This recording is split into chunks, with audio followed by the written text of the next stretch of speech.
Mount Everest சிகரம் முற்றிலுமா உரை பண்ணி இருக்கிறது தெரிஞ்ச ஒரு விஷயம். இங்க இதுவரைக்கும் மலையேறினதுல கிட்டத்தட்ட 340 பேர் இறந்திருக்காங்க. அதுல 200 உடல்கள் இன்னும் மீட்கப்படாமல இருக்கு. ஏன் இறந்து போனா அந்த 200 உடல்களை இன்னும் மீட்காம இருக்காங்க அப்படின்னு கேட்டீங்கன்னா, அதுக்கு பின்னால முக்கியமா 3 சுவாரஸ்யமான விஷயம் இருக்கு.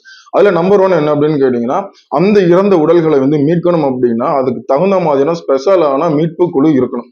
நம்ம இந்தியாவில் அப்படி இருக்காங்களான்னு கேட்டா இல்ல. அதை தாண்டி ட்ரெயின் பண்ணி யாராவது போய் எடுத்துட்டு வரலாம் அந்த உடல்கள் அப்படின்னு நினைச்சீங்கன்னா அதுக்கு நிறைய பேர் பயப்படுறாங்களே தவிர அது போறதுக்கு யாருமே சரியான ஆட்கள் இல்லை.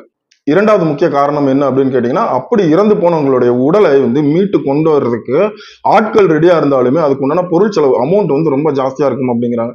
இந்த பொருள் செலவை அப்படி மலையேறி இறந்தவங்களுடைய குடும்பங்கள் ஏற்றுக்கிறாங்களான்னு கேட்டா அவங்க ஏற்றுக்கிற பாடு இல்லை. அதனாலேயே நிறைய உடல்கள் எடுக்காம இருக்காங்க.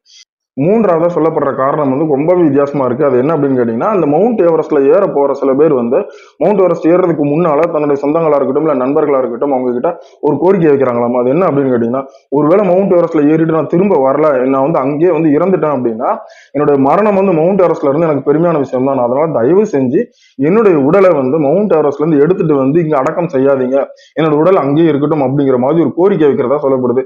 இதை பத்தி நீங்க என்ன நினைக்கிறீங்க அப்படிங்கிறத கமெண்ட்ல சொல்லுங்க. அப்படியே நம்ம சேனலுக்கு புதுசுனா சேனலை சப்ஸ்கிரைப் பண்ணிக்கோங்க. மறுபடியும் இன்னொரு வீடியோல உங்களை சூப்பரா சந்திக்கிறேன். அதுவரை நன்றி, வணக்கம்.